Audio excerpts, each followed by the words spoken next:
essa música que eu solicitei aos nossos músicos, que ela fosse a explicação da liturgia de hoje. Não sei se você conhece, de forma bem suave, eu quero relembrar. Diz assim, mais suave assim, ó. Eu preciso aprender um pouco aqui, eu preciso aprender um pouco ali, eu preciso aprender mais de Deus, porque Ele é quem cuida de mim. Se uma porta se fecha aqui, outras portas se abrem ali. Eu preciso aprender mais de Deus, porque Ele é quem cuida de mim. Deus cuida de mim. O refrão diz assim: Deus cuida de mim, a sombra das suas asas. Deus cuida de mim, eu amo a sua casa e não ando sozinho, não estou sozinho, pois sei. Deus cuida de mim, Deus cuida de mim,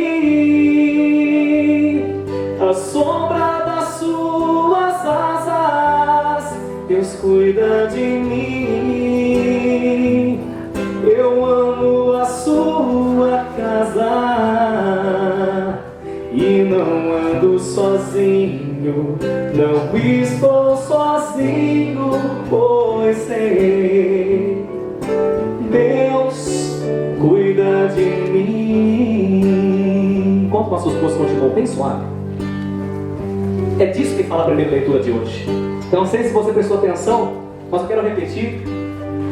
Somos afligidos de todos os lados, mas não vencidos pela angústia, postos entre os maiores apuros, mas sem perder a esperança, perseguidos, mas não desamparados, derrubados, mas não aniquilados. Por toda parte e sempre levamos em nós os sofrimentos mortais de Jesus, para que também a vida de Jesus seja manifestada em nossos corpos. E a gente tem uma coisa que é lei da vida, e que o sofrimento faz parte dela. Não pode ser verdadeira uma religião que bane do seu horizonte o sofrimento. Você já reparou uma coisa? Todas as vezes que nós estamos em zona de conforto, Deus vem através da vida e nos tira. Veja só, a primeira zona de conforto foi a barriga de nossa mãe. Eu sempre brinco. A primeira coisa que você fez quando nasceu foi fazer o quê? Protestar chorando. E quem não chorou levou um tapinha, para aprender que a vida não seria fácil. Para já aprender desde pequeno, desde criança, que quando você quer conquistar alguma coisa na tua vida, seja a santidade ou a faculdade dos teus sonhos, você tem que ir atrás. Todas as vezes está acostumado demais ao seu emprego, talvez durante décadas, vem a vida e te faz mudar. Eu me lembro quando eu fui para a escolinha, achando que minha mãe estava fazendo uma monstruosidade comigo, porque eu não queria ir para a escola, eu queria ficar em casa. E como falei no meu programa de rádio essa semana, é interessante que os adultos ensinam a criança a chamar a professora de tia. Não é tia? Mais baixinho, por favor, mais um pouquinho mais baixinho o instrumento. De tia por quê? Para que a criança não sinta que ela se desgrudou da família, para pensar que ela continua na casa. Porque cortar o cordão umbilical com aquilo que nós estamos acostumados é um grande desafio. Eu me lembro que era a tia Davina, minha professora. E quando você se acostuma demais com a primeira série, lá vem Deus de novo fazendo você mudar de classe, e é outra choradeira. Porque sempre quando nós estamos entrando na zona de conforto, é aí que nós não crescemos. Se você voltar a sua vida, fizer um feedback, você vai perceber que você só cresceu quando a vida te deu um chute. Que você só cresceu quando você saiu da zona do conforto. Que foram os sofrimentos que te fizeram ser a pessoa que você é hoje. Minha gente, quando nós estamos acostumados demais àquele emprego, acostumados demais àquele bairro, e quem sabe, acostumados demais àquele ciclo, Deus nos pede para voar mais alto. E não é porque é mal, e não é para nos humilhar, não é para nos fracassar, mas é para que progridamos. Porque se você é a mulher que você é hoje, o homem que você é hoje, é porque você levou alguns tapas da vida, e quem sabe alguns chutes quando você estava confortável demais. É isso que São Tiago nos ensina. Largou o seu pai Zebedeu, a sua falsa segurança, que era a barca do seu pai, para seguir o Senhor Jesus. E no final da vida, por volta do ano 44, é convidado a ser o primeiro a derramar sangue pelo Senhor. Sair da zona de conforto. Aquele que caminha, ele é um caminheiro, por isso ele está com o bastão e com a sua vieira. A vieira, a concha que ele usa para beber água, né? Aquele que caminha é sempre aquele que não tem paradeiro, que não está acostumado e acomodado com a vida, e por isso se põe a caminho. Quando eu medito a vida dos santos, minha gente, cada vez mais estou convencido de que viver é como aprender a andar de bicicleta. Quem aqui anda de bicicleta? Levanta a mão, por favor. Bom, quem não anda pode começar a aprender, né? Nunca é tarde. Mas você deve se lembrar que quando você foi aprender a andar de bicicleta, você falou para sua mãe e para a pessoa mais velha: não solta da garupa, hein? Eu me lembro. Quando minha mamãe foi me ensinar a andar de bicicleta, eu falei: se a senhora soltar da garupa, não sou mais seu filho. A gente vai chantar. E a mãe sempre cruzando os dedos fala assim: vai filho, mamãe não vai soltar. Eu me lembro que eu dizia: mãe, tô sem a rodinha. Mãe, tô sem as duas mãos. Daqui a pouco: pá, mãe, tô sem os dentes. Sempre é assim. Mas eu me lembro que quando eu caí da bicicleta, era uma bicicletinha vermelha no cortiço onde eu morava. Eu chorei, fiz um berreiro, joelho ralado. Mas depois de muito pouco tempo, estava eu montando na garupa da bicicleta de novo. Porque a santa teimosia que faz a vida ir para frente. Quem de nós nunca levou um tombo de bicicleta? Quem de nós já não caiu? Quem de nós já não levou um não, levou um tropicão da vida? Mas bendita e santa teimosia que nos faz nos colocar de novo no caminho e subir na bicicleta de teimoso. Eu me lembro quando eu subi na bicicleta de novo, minha mãe: teimoso, hein? Quer se machucar de novo? Não, eu preciso aprender. Nós só aprendemos na vida quando nós temos essa santa teimosia diante do não e das portas fechadas. Se uma porta se fecha aqui, outras portas se abrem ali. Eu preciso aprender mais de Deus. Por quê? Porque Ele é quem cuida de mim. Deus cuida de mim. Às vezes Deus vai soltar a garupa da tua vida. Quando as coisas não saírem como você planejou, quando os pedidos que você fizer a Deus não forem atendidos, como não foi atendido o pedido da mãe de Zebedeu. Eu quero que você preste atenção numa coisa muito importante. Veja, ela fez a oração do jeito certo. A palavra diz que ela chegou, a mãe dos filhos de Zebedeu, provavelmente São Tiago era um dos filhos, provavelmente. Ela chegou diante de Jesus, se ajoelhou. Em outra tradução diz assim: se prostrou. Olha, segundo passo. Terceiro passo: acreditou que para ele nada era impossível, aí tudo bem. Só que o que ela pediu para os filhos dela era uma coisa que ela achava que era uma coisa boa, mas não nos planos de Deus.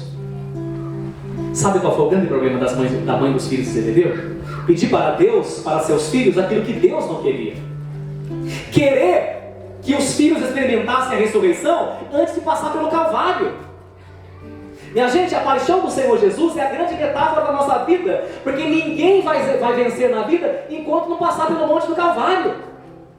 Olha bem para a tua história, você vai perceber que tudo aquilo que você conquistou foi na base da ralação, não veio de mão beijada da casa que você tem, não foi com facilidade que você educou seus filhos, não foi com a facilidade que você achou a tua mulher, que você achou o teu marido. O problema da mãe dos filhos de Zebedeu foi querer a glória da ressurreição, eliminando o Calvário. E talvez você que me ouve hoje está passando por um Calvário. E o que é o Calvário? O sofrimento. O que é o Calvário? A preocupação com alguém que eu amo, que está se perdendo?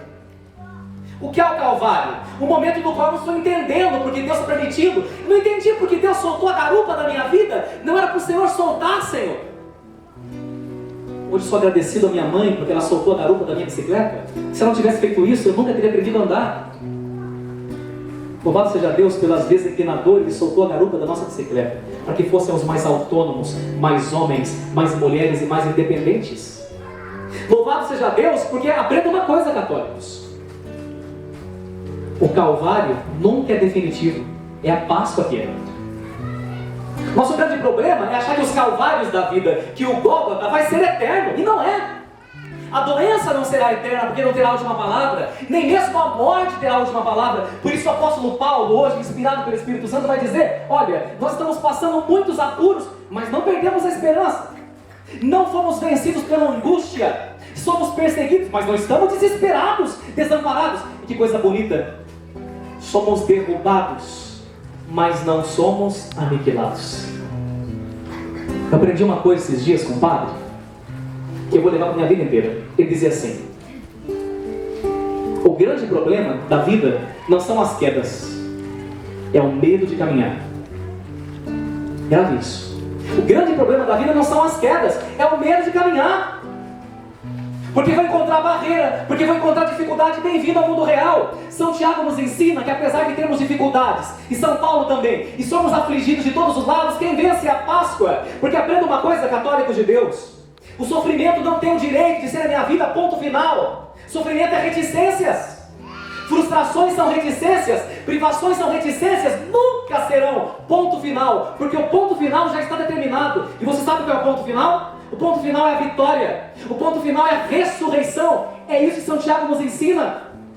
Que os sofrimentos da vida, que a espada, que o perigo e a morte não têm o direito de ter a última palavra. Por isso que nós não podemos ter medo de caminhar. O que me assusta na vida não são as quedas, porque cair todo mundo cai.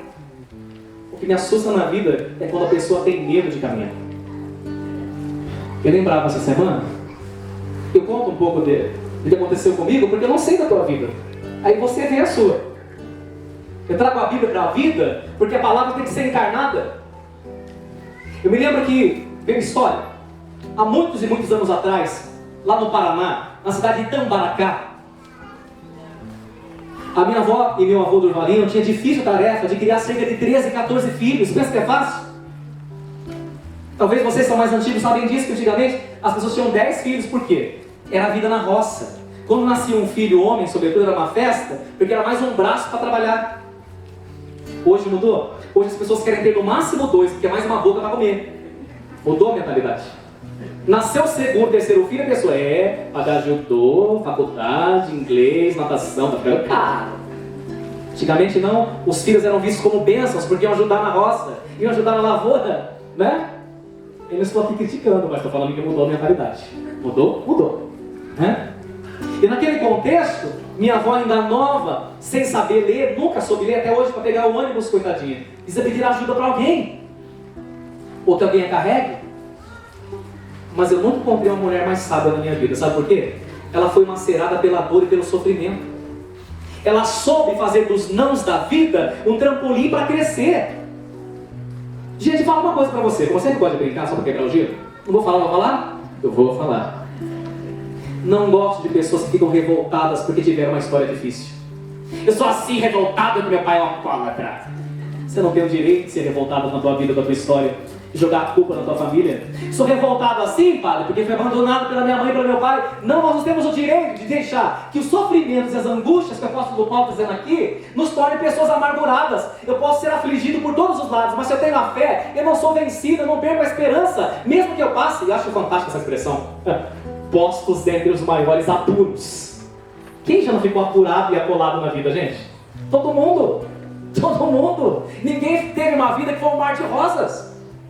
E eu me lembro, segundo a história, minha avó era muito jovem, meu avô Durvalino foi um dos poucos e foi trabalhar num dia que nem chovendo direito, estava nublado. E não é do bendito do meu avô, cuidadinho. Na roça, um dos poucos deu um raio, matou meu avô. Meu avô morreu de raio. E eu fico pensando, para uma mulher que tem cerca de 14 filhos, um homem que morre de raio, no começo da sua vida, da sua história, tinha tudo para ser uma pessoa azeda, tinha tudo para ser uma pessoa amargurada, mas ela não permitiu que a vida amargurasse a ela. E eu sei que quando eu conto essa história, você está revisitando a sua. Talvez é alguém que você ama na tua casa, que está vitimado pelo câncer. Achei fantástico esses dias uma senhora, não sei se está por aí, Ela foi me procurar já com o seu lencinho na cabeça. Estava com muito medo de morrer porque estava com câncer. Mas ela foi lá porque ela tinha um fio de esperança. E quando eu terminei de conversar com ela, eu falei: minha filha, vou falar uma coisa para você. Você tem câncer, mas o câncer não te tem. Porque ela não desistiu da vida. Ela não viu os fracassos e a doença como pontos finais, mas como reticências, como possibilidade de vencer na fé em Jesus Cristo, afligida por todos os lados, passando os maiores apuros. Quem vai vencer é Ele. Quem tem a última palavra é Ele. Quem tem a última palavra é o Senhor. Eu vou vencer, eu vou alcançar a vitória, vou alcançar. Mas não posso ser como a mãe dos filhos de Zebedeu. Antes eu preciso antever o sofrimento e o calvário que é próprio da vida, sabendo que ele não é definitivo, mas que a vitória está reservada para aqueles que creem, combatem, vão ao combate, ainda que uma porta se feche aqui, outras se abrem ali. O sofrimento nos ensina a aprender mais sobre a vida, mais sobre nós mesmos e mais sobre Deus. Por isso que eu falo, todos nós temos uma avó, um avô, um pai, uma mãe que talvez nunca tenha ido para uma faculdade. São conselheiros, são filósofos na vida, porque não foi no livro que eles aprenderam, foi na dor, foi na privação, foi na dificuldade, foi plantando algodão e colhendo algodão. E eu nunca colhi algodão, mas aprendi com a minha avó que colher algodão machuca a mão. Se você é o que você é hoje, porque tem gente que derramou lágrimas por você. Ninguém, e isso é fantástico, gente. O salmo de hoje é lindo e complementa essa primeira leitura. Os que semeiam entre lágrimas ceifarão com alegria. Grave isso que o padre vai dizer. As lágrimas bem choradas de hoje serão um sorriso sincero e duradouro de amanhã. As lágrimas bem choradas de hoje serão um sorriso sincero e duradouro de amanhã. Porque se eu não chorar bem hoje as minhas pitangas, as minhas querelas diante do Senhor, como fez São Tiago, eu nunca vou ser capaz de sorrir. Por isso nós não podemos abafar as nossas lágrimas, abafar a nossa dor. Nós temos que falar delas, chorar diante da pessoa certa, chorar diante do Senhor. Vocês já viram o que acontece com uma represa, quando ela está com a capacidade máxima de água? O que fazem? Coitado, Tupararanga. Abrem as comportas, se não abrir, o que acontece, gente? Uma tragédia. Lágrimas represadas não fazem bem.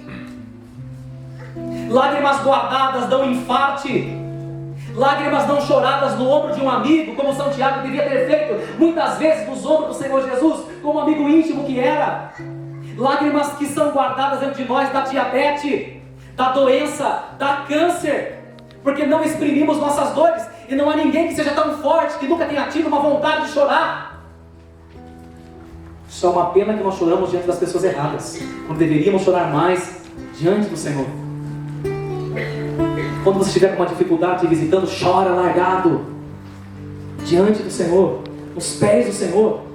Porque as lágrimas bem choradas de hoje serão o sorriso sincero e duradouro de amanhã. Aqueles que estão lançando a semente entre lágrimas hoje, com câncer, com doença, com dificuldade, com desemprego, com desunião dentro da casa, com desunião dentro da família, com preocupações com seus amados, amanhã, se continuarem perseverantes no Senhor, entenderem que sofrimentos são reticências e não ponto final, e que o Calvário não é definitivo, amanhã colherão com alegria, amanhã celebrarão a vitória.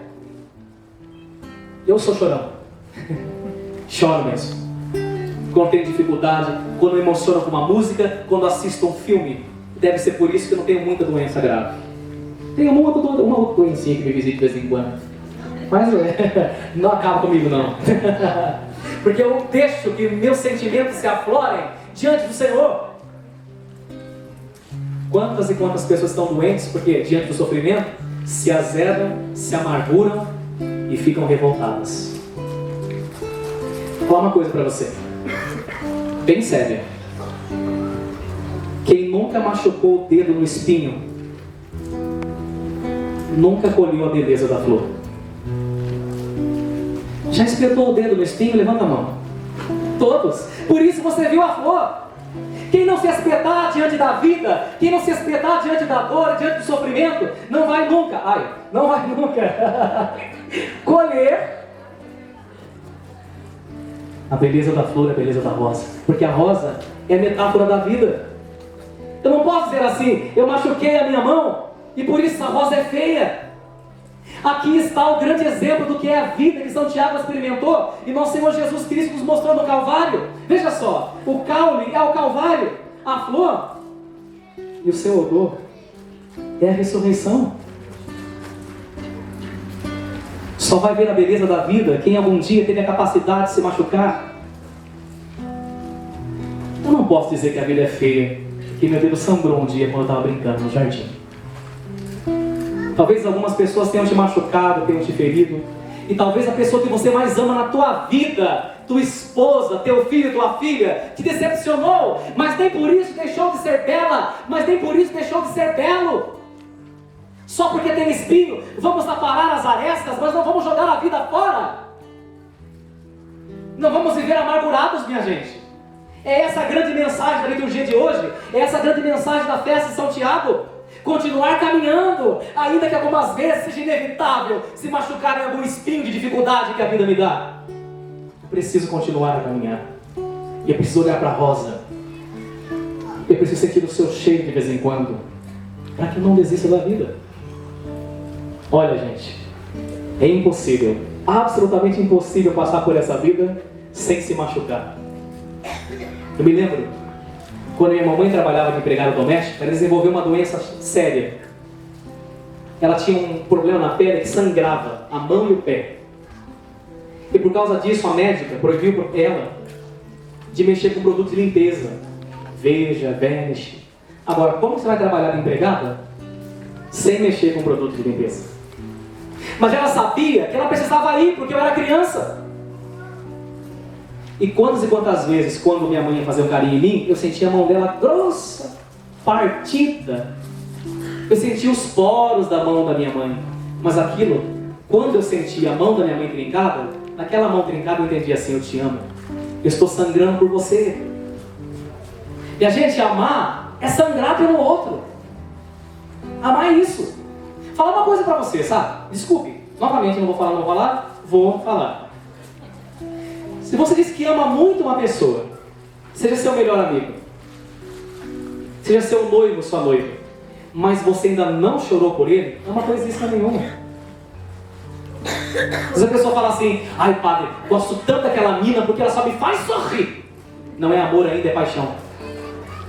Você percebe que você está amando de verdade quando você começa a chorar pelo outro. E quando o outro te frustra, te faz chorar, mas mesmo assim você não desiste dele, não desiste da beleza da flor, por causa dos espinhos.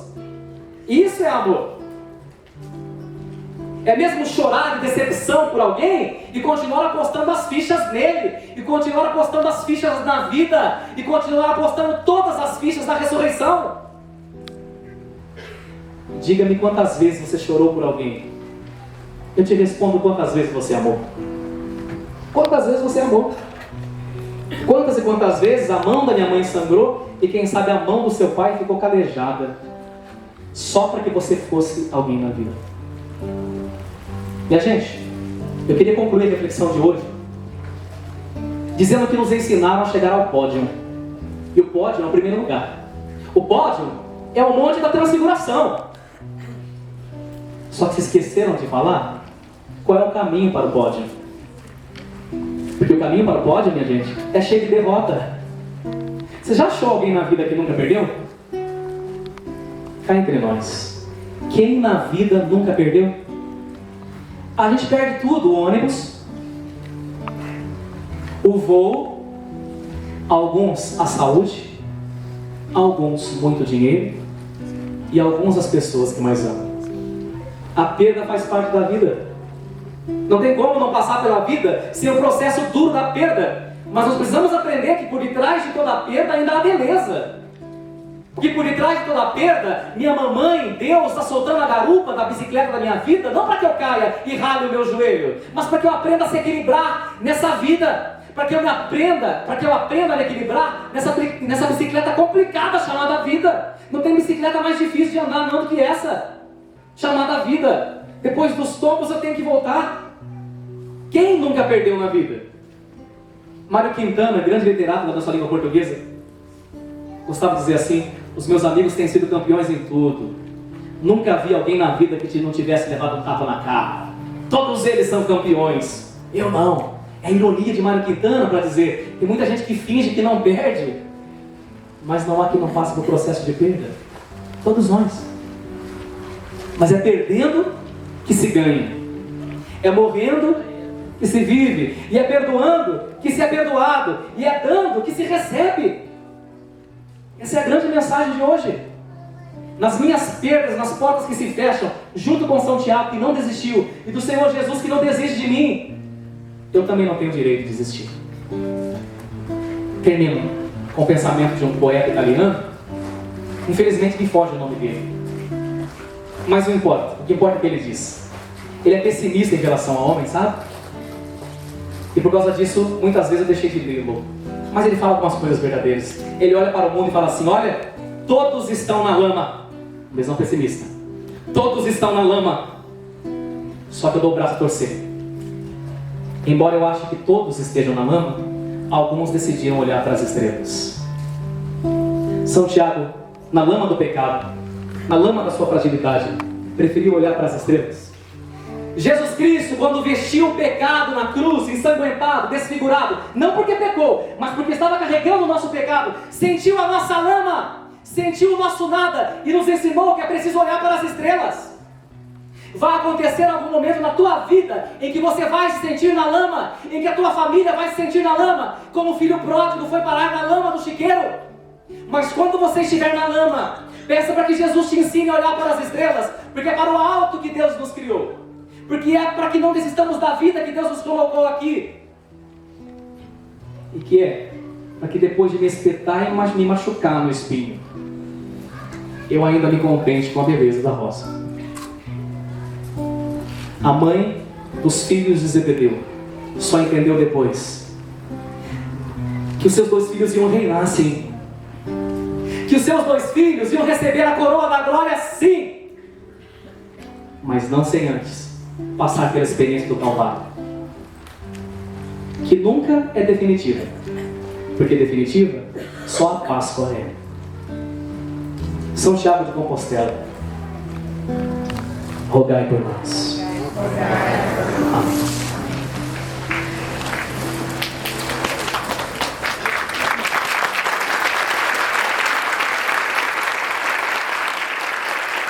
Após aplaudirmos a palavra do Senhor,